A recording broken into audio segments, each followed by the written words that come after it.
This week, we had the owner of the Savannah Bananas, founder of Fans First Entertainment, and Entrepreneur of the Year award winner, Jesse Cole.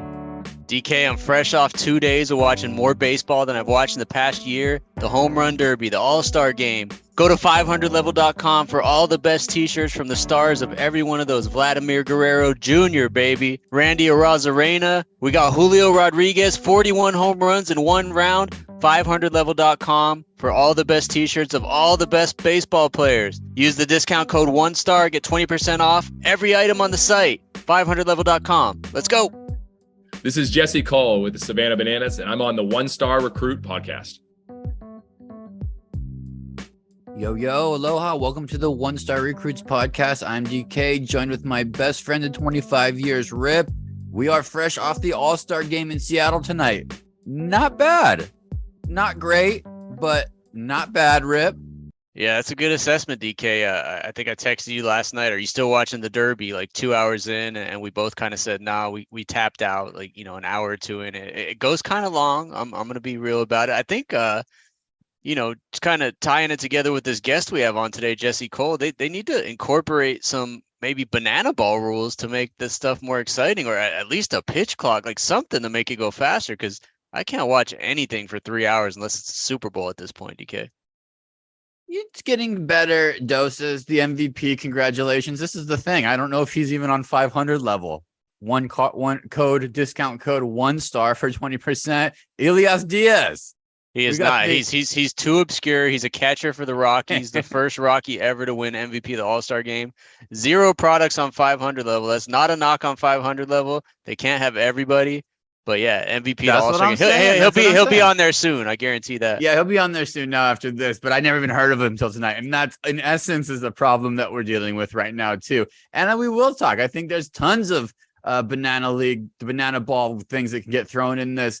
But it's also a thin line of distorting the sport completely and staying true. So let me clear up one misconception, because for a long time, the winner of the All-Star game, American League versus National League, got home field advantage in the World Series. But I think someone threw it out on Trash Talk Boys last week on Sporty Boys. I listened that they still do it. It's not the case. They haven't done that since 2016. So it is now, for the last 7 years, it's a true exhibition game, has 0 meaning for postseason playoff stuff.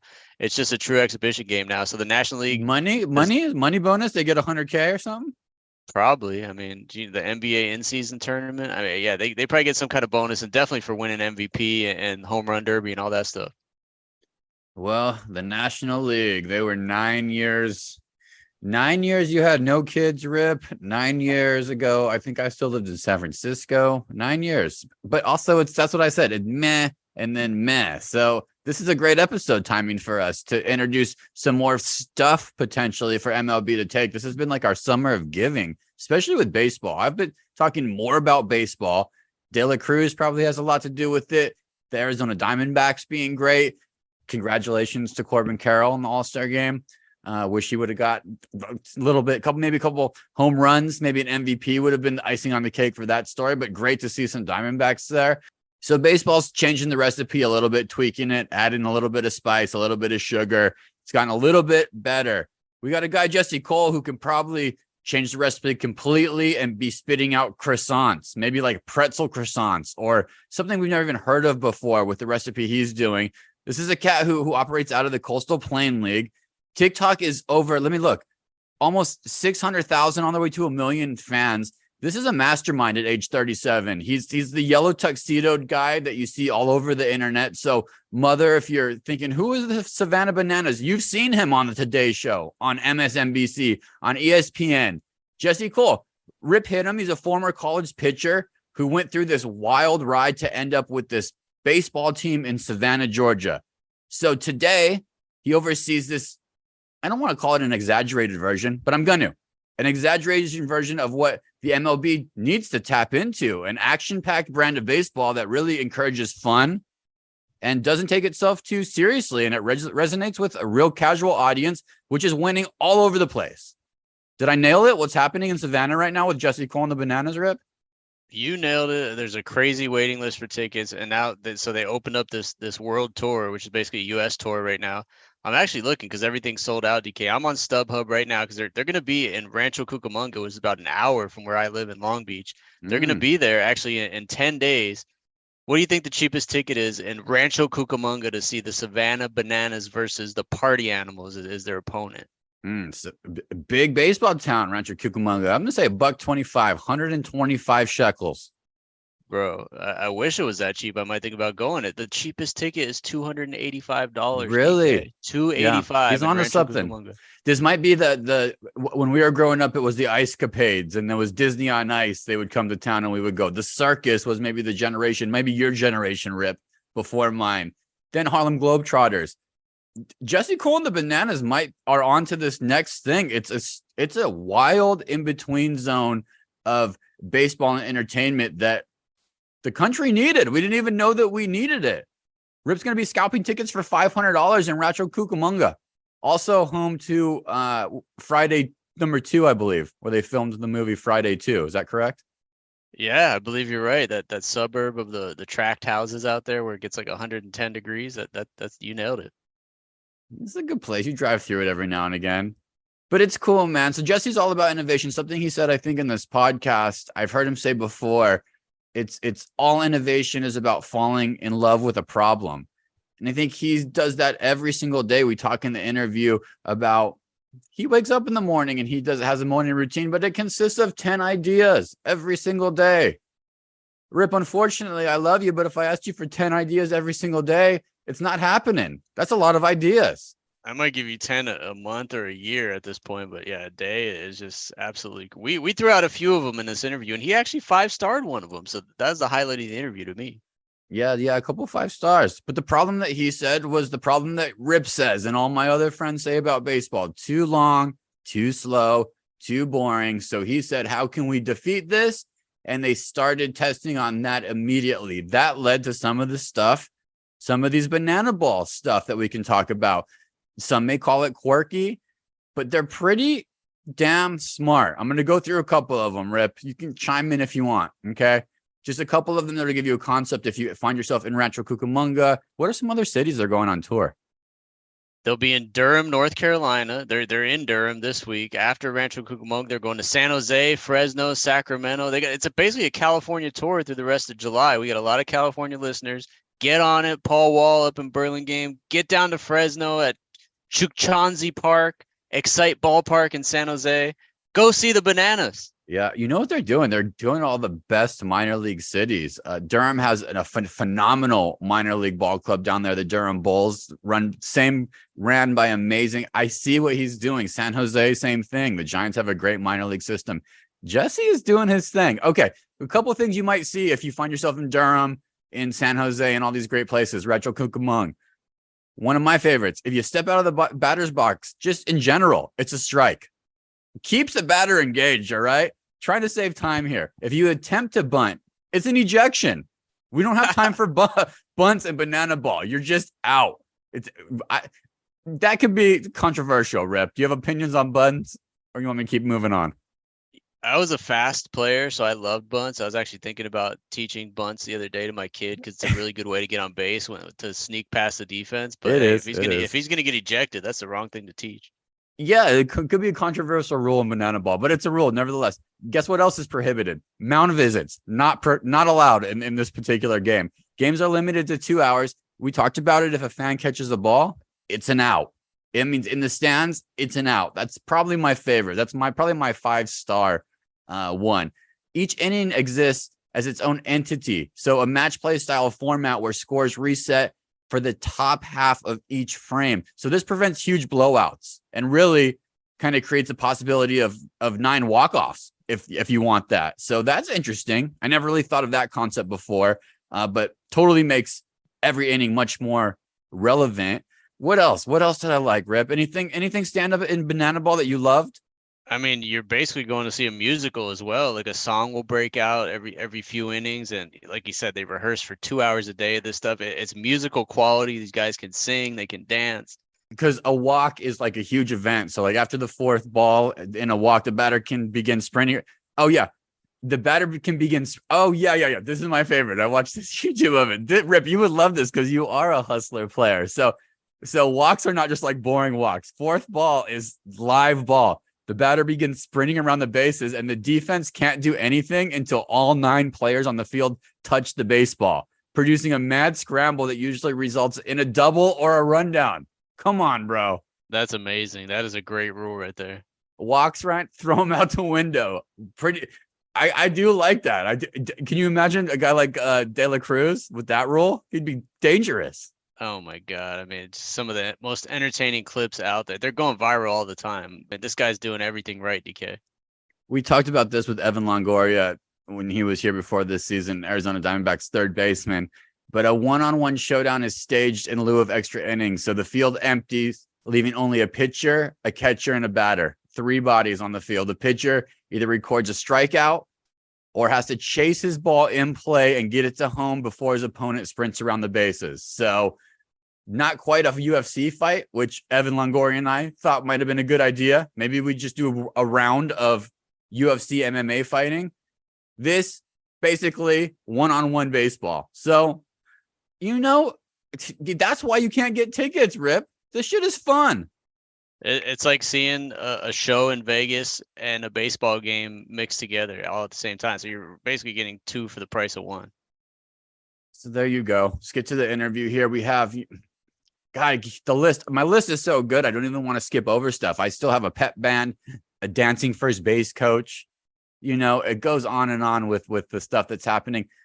5-star story, 5-star premise. The whole story of this podcast are guys like Jesse Cole. He encompasses everything that we strive to do in this podcast and bringing human beings who are doing things at a completely different level.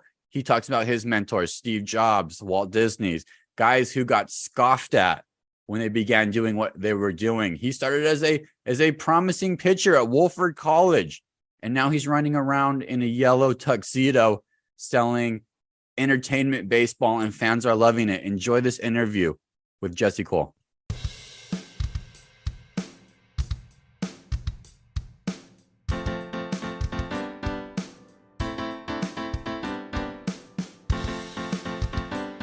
Now joining the One Star Recruits podcast, we have a husband, a father, the founder of Fans First Entertainment, an Entrepreneur of the Year award winner, best known as the owner of the Savannah Bananas, and least known as the MVP of the Patriot League's Scituate Sailors. Jesse Cole is on with the One Star Recruits. Thanks for hanging out with the One Stars, Jesse. Very well done on your research from way back in the day. Very well done. You're right. I don't think anybody knows about the Patriot League, so thank you for throwing that in there. Shout out to the South Shore. The internet is amazing. Hey, we'll get to all the banana stuff and everything you have going on there in a minute, but your story is really one about pivoting and overcoming adversity, because you were a promising pitcher at Wofford College, throwing over 90 miles an hour back in the early 2000s, and you had a serious arm injury that pretty much ended your playing career. And so let's fast forward about 15 years. You've made yourself a legend in the promo and fan experience game with the Bananas. What's the advice you'd give to people who are trying to get past hurdles of any sort, really, to kind of reinvent themselves? Well, I think at first you really need to be able to try things. I learned this from Henry Ford, and he said, Henry believed in learning by doing. And so the more you do, the more you learn. So I say in the beginning, say yes to everything until you find what really gives you energy. Everyone says, follow your passion. I say, follow what gives you energy. Back in the day, it was playing ball, being on the mound, controlling a game, feeling I was the top of the world, pitching. Now it's the energy of being able to put on a show and get around with the fans and share and create and come up with new ideas and create a new game that we have in banana ball. So if you follow your energy, try a lot of things. And then once those things that wear you out at the end of the day, stop doing them, find the things that fire you up and do more of them. And that's what I'm fortunate I get to do every single day. And so does everyone on our team. Preach, Jesse, preach, man. The Savannah Bananas, they're the greatest show in sports right now. I just talked before I finished telling you about how Maui has energy going crazy for the Savannah Bananas. There's a season ticket wait list of thousands. There's a Banana Ball World Tour. It's pretty much all there. I spent a handful of years in the G League with the Santa Cruz Warriors. It was not a sports town. It was a surfing town. We realized really fast that players come and go, and we don't have a Steph Curry or a Shohei Ohtani year after year after year. We're going to have to get creative and deliver a great in-game experience and a strong community relations department. You have offered a masterclass in kind of that concept and taken it to the next level. Do you see this model ever maybe hitting other restricted leagues, perhaps minor league hockey, maybe even some of these upstart football leagues? Do you see this model hitting any other leagues, Jesse? It depends if people fail enough to be able to have to really try something completely different. And that's where it started for us. I mean, literally, we sold 2 tickets in our first 3 months and we overdrafted our account. My wife and I were in $1.8 million in debt. We had to sell our house, empty out our savings account. We were grocery shopping with just $30 a week for 42 meals. So we were advertising like everyone else, selling like everyone else, marketing like everyone else, but failing much worse than everyone else. And so it was that point, it was like, hey, people have to experience this. The best form of marketing is word of mouth marketing. Now we spend $0 on marketing, but the wait list, actually just passed 750,000 around the country with every game sold out. And it's because what we try to do is create an experience that's remarkable, that's unforgettable, that people walk in, they want to see more. And then we capture it and show it off to the world, not to tell them to buy tickets, just to show that we're having fun. And so, I think if anybody who puts themselves in their guest shoes, their fan shoes, and literally looks at every point of the experience. Is there friction here? Is this frustrating? Is this boring? I mean, literally, we have no ticket fees, no service fees, no convenient fees, which are the most inconvenient fee in the world. And, we pay your taxes. If you buy a $6 beer, it's $6. And in Savannah, every ticket includes all your burgers, hot dogs, chicken sandwiches, soda, water, popcorn, dessert. And there's no ads in the outfield. We don't read promo ads. We don't have ads in a program. All the things that gave us that were frustrating or took away from the fan experience, we eliminated to try to create the things that deliver a great experience. So I think it just comes down to people putting themselves in the fan shoes and having the courage to try something different and throw away millions of dollars like we did with sponsorship and no events and no ticket fees and taxes, just to do what we believe is right. And if you do that, it takes a long time, but eventually it turns over and you create something pretty special. I'm actually curious, really, with the fans first experience on a more macro level. And I know some of this is in the book that we'll talk about in a minute, Banana Ball, but the whole fans first thing, do you think this could apply to any industry? Because when you think of the most hated industries, it's probably big oil, insurance, maybe wireless and internet providers. Do you think those kinds of companies could apply some of the same customer first philosophies that you guys do and maybe change their image a little bit? I was so fortunate to learn everything from, Walt Disney and P.T. Barnum and read about Steve Jobs and Bezos and so many people that were really revolutionary. And so, I have thousands of books. I was reading 100 a year and doing book reports on all of them almost every year for like 6 years. And, at that point, I realized that I was so fortunate to have some of the best education right in front of me that I should start sharing. So I wrote my first book, Find Your Yellow Tux, on how to be successful by standing out. But my second book, Fans First, is really the ethos of who we are. And it's the 5 E's to create raving fans. Eliminate friction, entertain always, experiment constantly, engage deeply, and empower action. And yes, I share how that can work, I believe, with any business. Every single company is in the entertainment industry. Every company has to find a way to bring joy and entertain and enjoyment to customers. That is entertaining. So how do you do that? How do you eliminate the friction? How do you empower your team to do things? So yeah, from lawyers looking at literally being charged by the minute, you look at everything that is, DMV, the waits that you have. And Amazon, figured it out as far as how to get deliveries very, very quickly. That's why they win. The Ritz-Carlton, Chick-fil-A, you look at all the companies that are thriving. It's because they do experience differently. And our expectations these days are up here. They're through the roof. And if anything that takes away from what we want to achieve and accomplish in buying something, if it takes away from it, you're going to lose fans. And so many people are focused and businesses are focused on chasing customers instead of creating fans. And in Fans First, I share, you create fans and it's game over.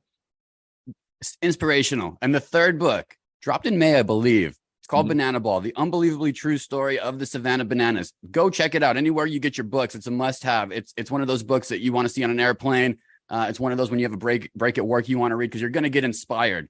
When you or it'll help you sleep on that airplane. So there's a few things that it can do very, very well. Could go both ways. But what stands out to me, Jesse, at the end of the day is your high energy, your enthusiasm for life, and kind of just your swag. You wear the yellow tux every day. I read this. This is a little insane to me, but you've worn the yellow tux every single day since the team started. Is that correct? Every single day that I've worked. When I'm around my 3 kids, I'm daddy. I remember my daughter came to me, are you wearing the yellow tux again today? Well, honey, I'm going to the ballpark. And so that's a yes. But yes, when I'm a dad, I'm a dad. But when I'm in full show, this is my uniform. That's funny. That was the main question in our household. When he's at home with his wife and kids, is he still wearing it? So thank you for answering that. Here's what we need in this world right now. everybody out there who's just doing normal life, and we want to attack normal life with the same enthusiasm and energy and zest for life that you have. Are there tips? Are there morning tips? Are there mental tips? Give a couple tips to us to get up in the morning and get after it the same way you do. Yeah, well, I failed miserably at this. I used to wake up, go right on my phone, watch the news, see what everyone else is, and focus on other people's priorities. Then I read the book Miracle Morning by Hal Elrod, and he talked about how he almost died twice, literally in a car accident, and then once almost by depression.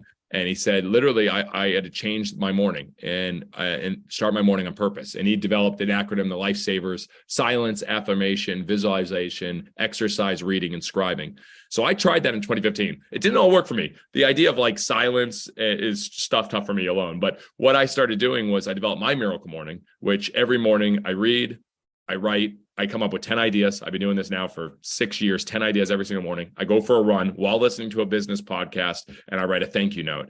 And that's my Miracle Morning. I start the morning on purpose. So that could take an hour, 2 hours, depending on how much I run. I've won the day at that point. No matter else, whatever happens, I've won the day. Most people start their day with other people's priorities. OPP. Start the day with your priority. And then from the rest of the day, what I challenge everyone is to do an energy audit. Do an audit on your schedule. And when you look at things, does that give me energy or does it deplete energy? And then change your days to get to a point. Right now, I know my energy list is creating, sharing, and growing. And so every day, if I'm coming up with ideas, creating, sharing, like right now with you on a podcast with our team, speaking, or growing, learning from revolutionary, people that have reinvented themselves and stood out. If I'm learning, I'm growing. If I do all that at the end of the day, when I come home, depending on the day, and I come home to my 3 kids and my wife, I'm on top of the world. I'm not burnt out because I'm exhausted. I did things that gave me energy so I can be the best for my wife, my kids, and myself. Win the morning, win the day, create your energy list, and then follow it, and you'd be amazed what can happen. We're not down with OPP. No OPP.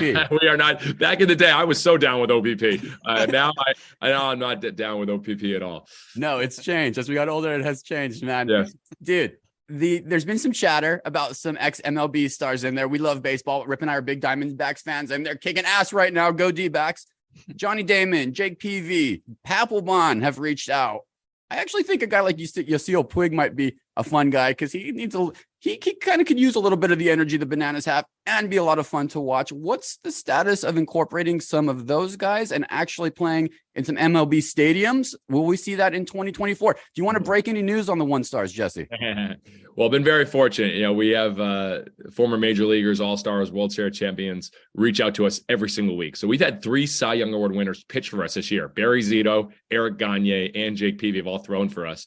And, from Dustin Pedroia joining us to, you name it, Josh Reddick, Johnny Gomes. Shane Victorino. Shane Victorino, a big walk-off. And we've got a lot more coming ahead in our California tour and our down the home stretch. But yes, it's any guys that want to have fun. I think every player, you work your whole life playing, you should walk off that field having the time of your life the last time. And most guys don't get that opportunity. So I tell every major leaguer that we speak with, hey, I want you to come out and have the time of your life in front of a sold-out crowd and just have fun. And fortunately, more and more guys keep reaching out. In regards to major league stadiums, yeah, we've received over 10 offers now to play at major league stadiums next year. I would be shocked if we're not doing one almost every month come spring, summer next year. And it's going to be amazing. 40,000 plus people, nonstop dancing, singing, and watching banana ball, which I believe is the fastest, most entertaining sport on earth. And to see us playing games an hour and 35 minutes, an hour and 45 minutes with 15 plus trick plays, backflips, behind the back catches, guys throwing 97 miles an hour. It's a sight to be seen. And I can't wait to bring it to a bigger audience. Yes, sir. Yes. Your passion is wearing off. Even in the city of Cincinnati, where baseball has taken over again with some young players, guess what they're doing? They're having fun. Guess what it's resulting in? Wins. It's amazing how it kind of goes together like that. It's contagious. I'll just say that, it is contagious. Our players have more fun every day. We spend 2 hours every day doing rehearsals on dances, scoring celebrations, double celebrations, strikeout celebrations, walk-ups. They do that 2 hours before they play baseball, but they're having the time of their life because they get to deliver that show. And then the fans, they feed off each other. Fans are lining up at 9 a.m. at our stadiums. By noon, there's hundreds. By 5 p.m., there's thousands of people lined up. How can you not feed off that? And I think obviously what's happening in Cincinnati, some of these other places, it's amazing to watch. So fun. It's so amazing. Dude, you have such thoughtful Instagram posts. Thank you for that. It's authentic. It's real. It really shines through. One of those recently was about Bananas Foster. Great name, great concept. Listeners, it's a 501c3 that helps children get fostered. I know you and your wife had fosters 2 daughters. Give us some background. Tell us a little bit about Bananas Foster. So smart, Jesse, with the marketing and the wording and everything. But then the juice behind us. Tell us about it. Well, thank you for asking.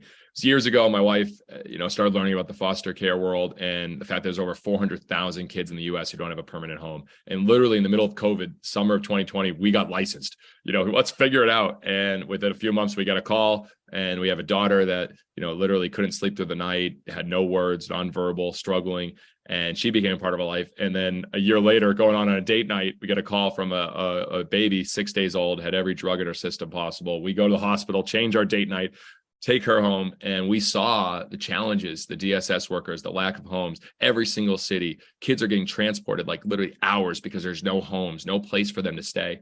And we figured out how in Savannah, Georgia, this little small team that couldn't sell tickets in the past, to create a wait list of people all over the world that want to come see the Bananas. So what if we created a wait list all over the country, and then maybe all over the world, of people that want to help the foster care need and give a permanent home? We want to bring families together. We want to educate, inspire. And we're already started recognizing families that literally have 9 kids staying with their home right now in front of a sold out crowd with a standing ovation. It gives you goosebumps. So we're going to spread the word, not by saying, hey, you need to be a foster family. We're just going to celebrate them, recognize them, and hopefully create a wait list of people wanting to help.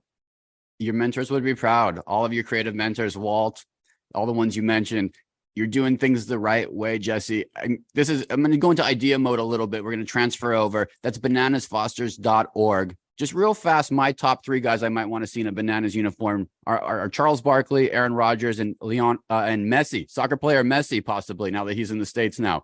You got a top 3? You got a top 3, alive or dead, of members you'd like to see in a uniform? Well, generally, it would try to be people that could hopefully make contact and play the game. You literally have a basketball player, a soccer player, and a football player. So that wouldn't be my top 3. But it's funny. I would never imagine some people that play for us. But to think about this, the guy that gets so much notoriety when he comes down, and he deserves it, is a player that just played high school baseball, never played college, never played pro, but he learned how to hit on stilts. He learned how to pitch on stilts, and he's up there hitting 90-mile-an-hour fastballs. He's batting almost 300. He's striking guys out. He learned how to throw a slider on stilts. So mine wouldn't be who's that famous player that played. It'd be that person out there that maybe has a unique skill, that maybe said, you know what, I'm going to try this on a baseball field. And whether they're a contortionist, whether they're a fire breather, whether they can juggle.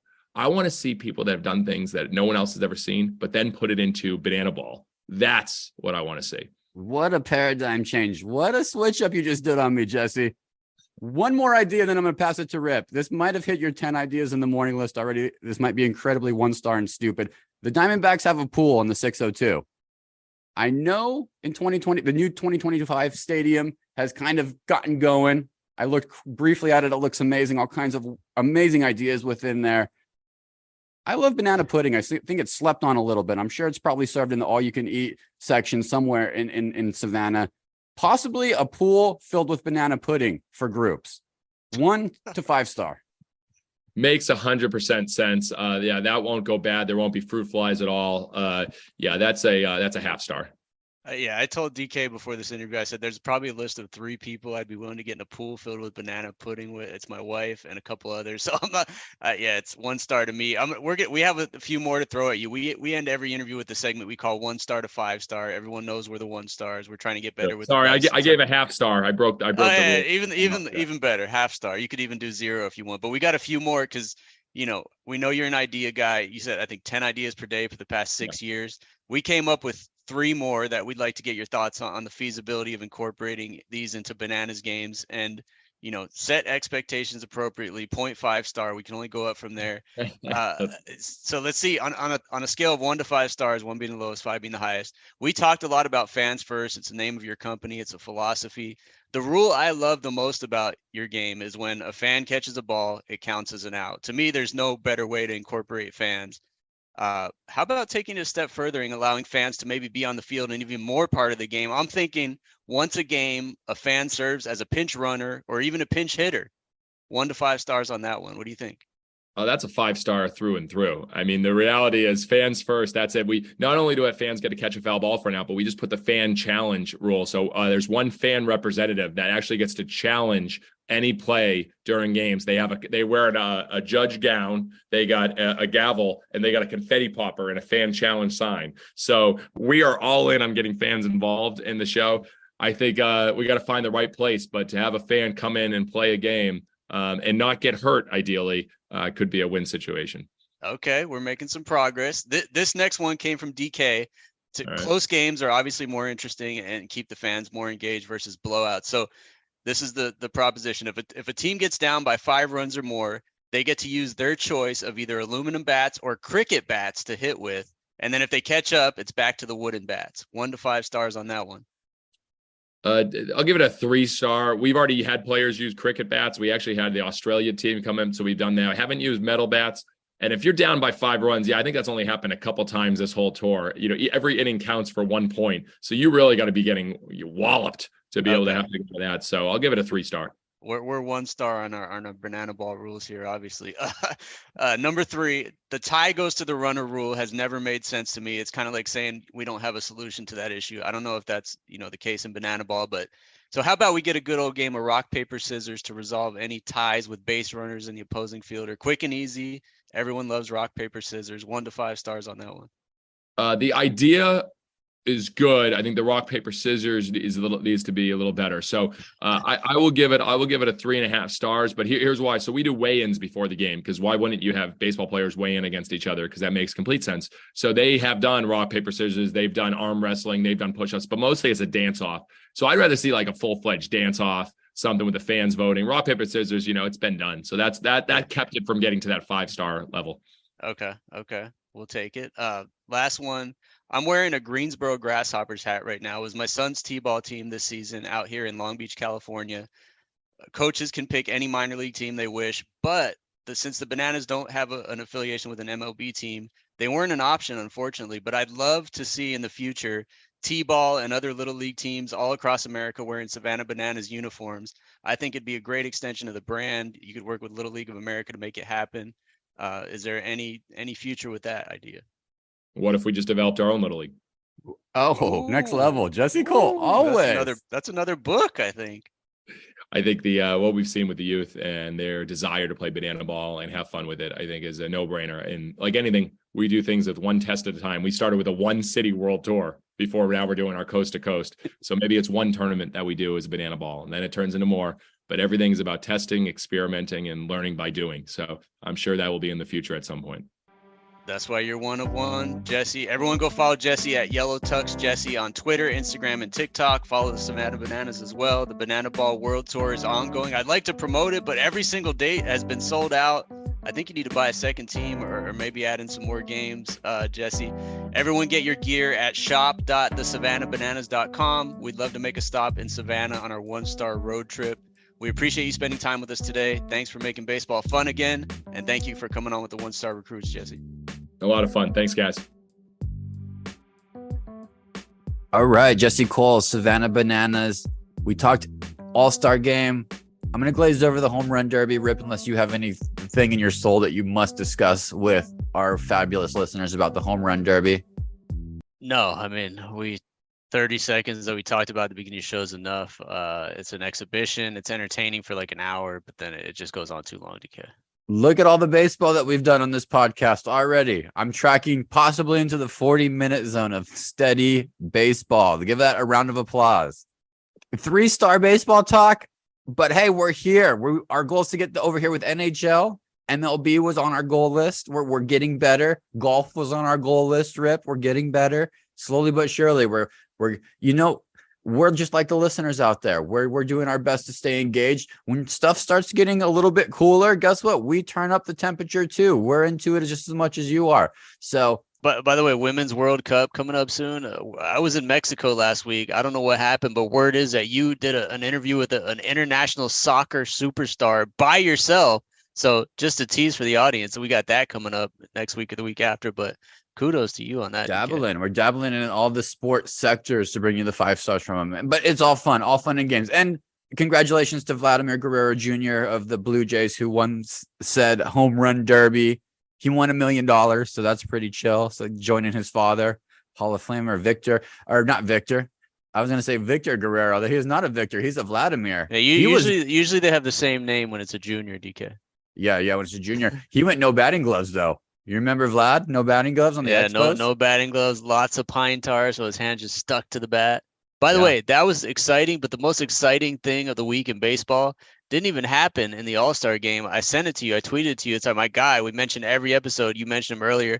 Ellie De La Cruz, the first person in like 60 years to steal 3 bases in 1 inning. He stole second. He stole third. And then he just snuck by and stole home in the span of 3 pitches, DK. I sent it to you.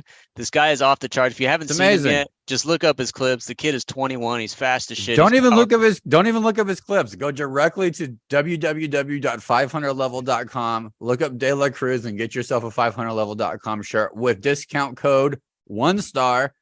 He is the guy. He is the face of baseball. It's still early. Jump on the bandwagon. I got my shirt last week and I wore it. My neighbor said, "Oh, that guy is so awesome." Like my neighbor knows about him. I mean, it's crazy, DK. You will get props. You've already on put that shirt out in public already? I wore it 3 times in Mexico, even though he's from, I believe, Puerto Rico or Cuba. I don't even know. Of course you wore it in Mexico. How was Rosa?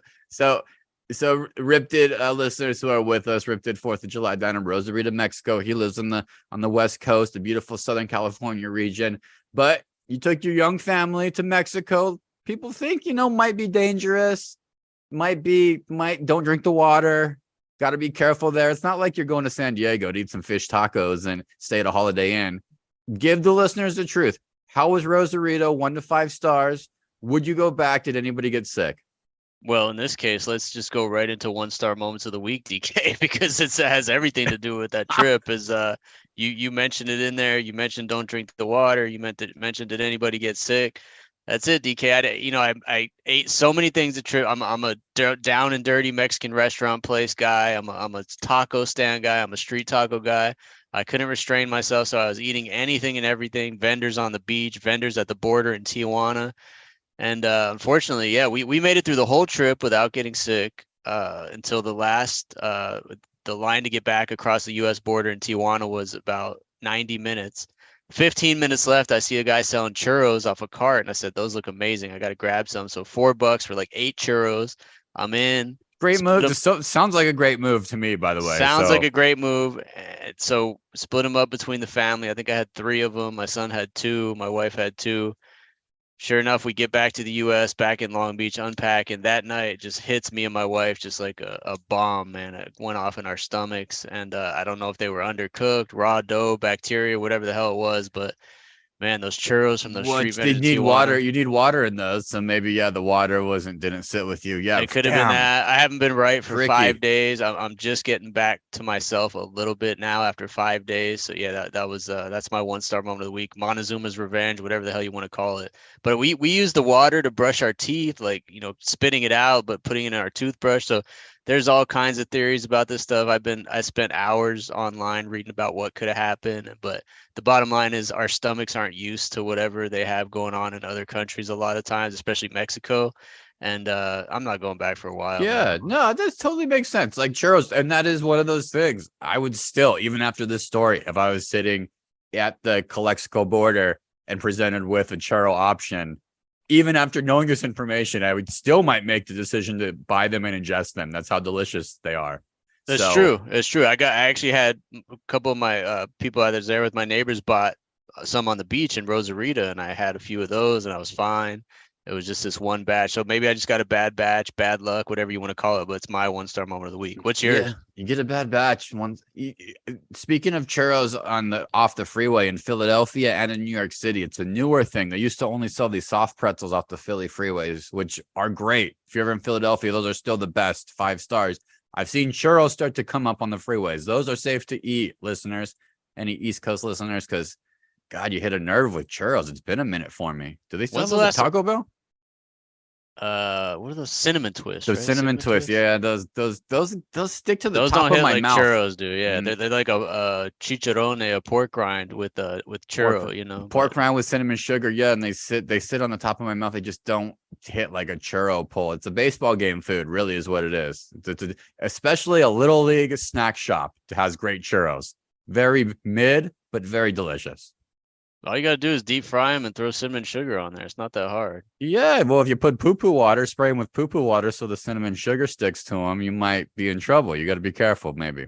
And that could be another trick too. Just talking about the flavor profile of a churro. Imagine if you, instead of water to get the cinnamon sugar to stick, maybe you could spray Vietnamese coffee. That would be next level. It gives you Good. energy and Energy and a little bit of a different flavor profile to the tradition of churro, as they, churro. So, Hey, open up a food truck, DK. fuck, I think we could really change the whole game with just what you spray it with before you dip the cinnamon and sugar in it. I can think of all kinds of ideas right now. That's it. That's the only idea. I couldn't even Jesse Cold 10 items for a churro stand, but I got one. Vietnamese coffee spray. 1 star for me. I'm doing a lot of exercise. As the listeners know, we do this hike every week. It's about 6 miles. Kimmy, my wife, broke out. She got the 12-pound weight vest. So she slaps that on, the weight vest. And I just had some FOMO last week, and she's putting it on. It looks kind of cool. I just have a water bottle. I'm ready to do my walk. Fucking like, oh, come on. So she has a 2.5-pound ankle weights in the car. So I put on the 2.5-pound ankle weights, and I do the hike. And that's just my 1-star moment. I just felt kind of like a jazzercise woman the whole time doing it. There's no pictures. It was just a feeling. It was a 1-star moment for me.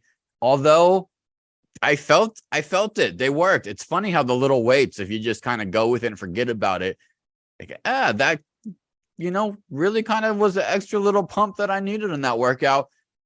I was embarrassed though for some reason. I didn't want to be seen on this remote hill on the side of North Maui with ankle weights. So maybe my own self-confidence could be an issue with being a jazzercise. Maybe I was taken to a jazzercise class as a child and I don't remember it, but I felt like a 1-star loser, and You get any compliments on the weight vest, or any dirty looks or laughs or anything? not a lot of bodies on this particular hike that we do. But if I would have saw you coming by in your De La Cruz shirt, definitely words would have been said. Possibly hands would have been thrown, at that point in time, because I'd be so excited that somebody had a De La Cruz shirt that he must have got on 500 level, and he must have used the 1-star, 1 STAR code to save some money. It's so bad. It's such bad podcasting. That's why you're my co-host, man. 1-star ads, 1-star pod. Let's go, baby. Did you get any Victor Wembanyama time down in Rosarito? Did you guys have ESPN? No, but I have the NBA app and I get alerts like basically every time the guy scores a point. So, watching highlights here and there. And the craziest one to me was when he missed his own shot, jumped in the air to follow it, and dunked it in one motion from from 6 or 8 feet out. It was crazy. The guy's just so long and so tall. It's crazy. I mean, well, on the first game, you should have got alerts every time he fell down. He's like a fawn running around with brand new legs. And for listeners who don't know, the NBA hosts what they call the Summer League in Las Vegas, where all the teams get together for a week for a tournament with their rookies and players trying to make the team. Victor Wembanyama, who plays for the San Antonio Spurs, who is 7'5", showed up in game 1. He showed up and he was a little goofy, trying to get a feel for it. And he said it after the game. He said, that was not it, pretty much. That was hard. And then he came out in game 2 and he had 28 points. I think it's always like 7 blocks is nothing for him, especially in a scene like this.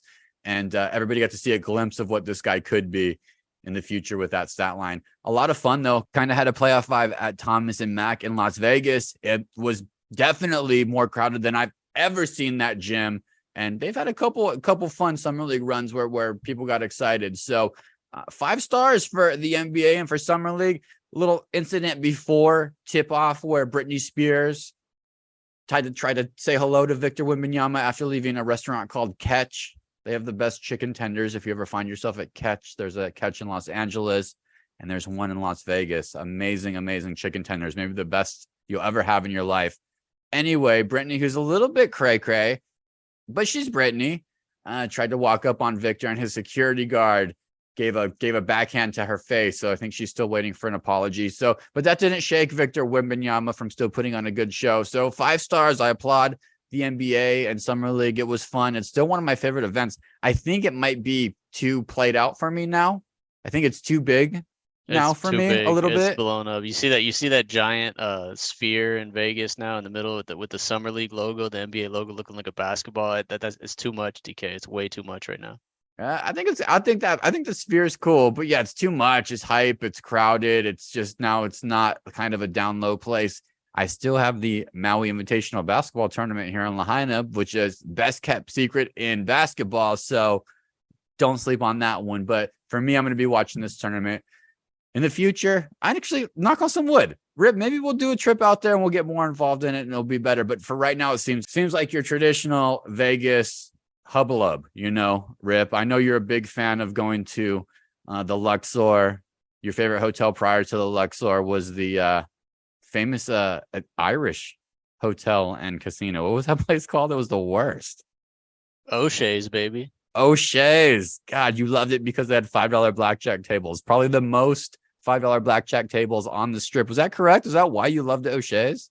Yeah, $5 blackjack tables. You could always get a spot. We're waiting. Like they had a Subway in the back, which was another asset. Oh, you like that? Yep. Place. Subway in the back. That was your happiness. That was Rip's peak happiness level was. Now, let me tell you how much I love Subway. By the way, I had Montezuma's Revenge. I hadn't shit right in a week. My stomach's a mess. But yesterday was the final day of my Rec of the Week. A couple weeks ago, it was the buy one get one free footlong from Subway for half of July. Yesterday was the final day. I said I'm going to do that. It's my first meal back in the States. My first real meal because my stomach's such a mess. So I went and did it. I got the rotisserie chicken footlong, buy one get one free, $12 for 2 footlongs. Had it yesterday. Actually, my stomach felt a little better afterwards. So props to Subway, DK. Oh, sweet Lord. What a mess of a society we are in America, man. It's just fake food and now you're feeling better. But Godspeed, Rip. You get that. Oh, you got the rotisserie chicken. Is that with the teriyaki sauce or they don't do that anymore? Nah, I just do. I have a weird combo, man. I go mustard and mustard and pepper jack. It's a disaster, but it's good. Mustard and pepper jack on rotisserie chicken. To each his own. To each his own. To each his own. That was one I would enjoy. I did like the teriyaki chicken back when it was a $5 footlong, but you got every third bite. You got chewy microwave chicken. It was actually just a rubbery chew. Problematic for me. That's why I retired from Subway. I'm 9 years retired. The same amount of time it took the National League to win the All-Star game. I have not ate a Subway sandwich. I should get an award. I'm gonna DoorDash some to your house right now. It's dinner time. Me and Elias Diaz should both be getting awards tonight. Okay, Rip? This is the bottom line is what's going on here. Rex of the week, man. Anything that made us smile, anything that really shed love and goodness into the world that we want to share with others. Rip, our recommendations of the week. I will lead off since we're doing a baseball show.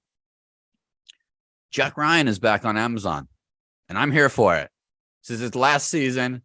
This is a black licorice type show. Either you love it or you hate it. I'm not a big action movie guy show regularly. For some reason, Jack Ryan has me, and I love it. So I'm staying caught up. I think 4 episodes have dropped. That's on Amazon. So get on that. My real rec of the week. Oh yeah, this is good for the world. So anybody who has any monies in cryptocurrency, like Rip and I in our 1-star account, our ETH, it's probably shooting to the moon right now. Congratulations, Rip. And I think I told you guys a year ago to move it to cold storage so you can always be in control. I officially really moved all of my cryptocurrency from my Coinbase account, essentially is where I had most of it, to my Ledger. And I use Ledger and Ledger Live. It's a completely cold storage, comes separately off any grid. It's held with a 25-word passcode. It's hidden somewhere.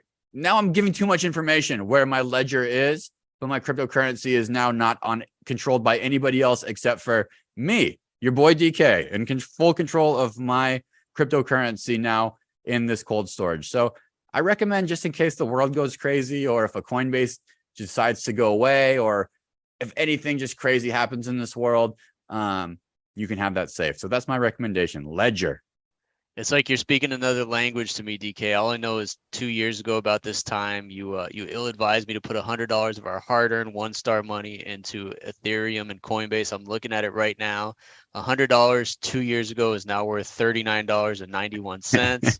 So not a good investment, DK. If that's your rec of the week, I apologize to our listeners for that. And it's not any cryptocurrencies. I'm just saying. So for us, our $38 should be $38 is enough that we're going to let that ride. But if that was anywhere from $250, the ledger costs about $60. So, just think about it. It's like a bank. It's like, remember in Silicon Valley when that bank just closed and people couldn't get their money out? You don't ever want that to happen with your cryptocurrency. And this is the way to stop it. So that's it. That's my rec. What's yours, Rip? Give something jolly and happy like you always do. What does the word threads mean to you, DK? Threads. Threads. It's a Twitter's threads is what I think of when I think of threads, which is funny that Zuck just really did a complete jack move. Complete jack move. They're probably going to fight pretty soon at some point in an octagon or a ring, but that's my rec of the week, man. It's threads. I was on it right away. One Star Recruits is on threads. And look, man, if you sign up, you'll get some followers. We already have some followers, including Todd George and Eddie George. Todd George from SWV, Eddie George, Heisman Trophy winner, Montel Jordan, Apollo Ono. We got followers, DK. We're on Threads, One Star Recruits podcast. Check us out. Twitter is going downhill. I still like it, but I don't like some of the moves that are being made. So Threads is here to kind of write it timely, DK. They've been working on this for a while, but they just put it out a week ago, and it's here to save us from the downfall of Twitter. So everyone hop on Threads and follow One Star Recruits, baby. Yeah, put that De La Cruz shirt out there. You're so funny that you wore that 3 days down in Mexico. You could have gotten so many amazing Mexican baseball players to wear down in Rosarito, Mexico, Rip, but you chose Mr. De La Cruz, who is probably the coolest. That's an airport t-shirt, Rip, is what that is, not a family road trip t-shirt. You want to get as many eyeballs on that t-shirt as possible, DK. It's a Disneyland t-shirt. You're right. It's an airport t-shirt. But just to clear it up, Ellie De La Cruz is Dominican. He was born in, Sabana Grande de Boya, Dominican Republic. Grew up in the Dominican. He is not Mexican. He is not Cuban. He is not Puerto Rican. He is one of the top 10 baseball players currently in the MLB and will be probably a Hall of Famer someday at this point. The guy's amazing, but he is Dominican. Dude is super fast and does not give any F's at all. Rip, hit the music. Northwestern fired head football coach Pat Fitzgerald. Explain to my mom in 20 seconds or less what this means. What it means that they fired him is that they relieved him of his duties. He's no longer employed by the university. But why did they fire him? He was the head coach for 17 years. There were some hazing incidents going on in the locker room that supposedly he did or did not know about. That's up for debate. But he's the head coach, the leader of the program. He should have known about him. He possibly covered it up. There's going to be lawsuits. It's going to get ugly, but they fired him because of that. The student journalism for, I believe it's called the Daily Wildcat, the newspaper that produced Darren Ravel and all these other great journalists. They really dug up details on it, and he's out, DK. Possible woke situation here. Hazing also very serious. I'm not into hazing or bullying. There's a fine line between both, but you never know, Rip. Your boy Jonah Hill got called out as a misogynist. Are you on Team Jonah Hill or Team Ex-Girlfriend? I am 1,000% on Team Ex-Girlfriend. I've always thought Jonah Hill was a creep and just weird and just a weird dude. So 1,000% on her side. Even if it's not true, I'm still on her side. I can't stand that guy. You're not a boundary setter, Rip. You're not okay with setting boundaries. Pistons signed Isaiah Stewart to a $64 million extension, Rip. What's his nickname, and do you like that nickname? Beef Stew, baby. What my son taught me that nickname. I had no idea. It's a great nickname. He's a big-ass dude who looks like he just eats beef stew every day. He's a solid player. But yeah, $64 million is a lot of money. It's a lot of money. It's a lot of money. Last one. Bob Huggins claimed he never resigned at West Virginia. Loophole or non-loophole?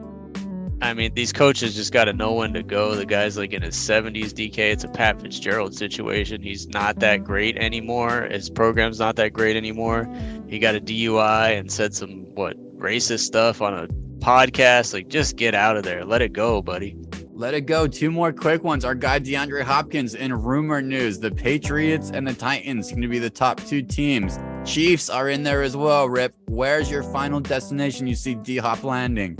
I keep seeing Chiefs and Bills. I mean, to me, if you really want to win and have a chance to go to a Super Bowl every year, you don't go Patriots, you don't go Titans, you got to go Chiefs or Bills. Probably Chiefs, to be honest. I mean, you might not put up the stats, but you're going to have a really good chance of being in the Super Bowl every year. Heavy rain in the state of Vermont. People are dying. If rain's coming through your house to the point where you have to go onto the roof, do you have life jackets available for you and your family?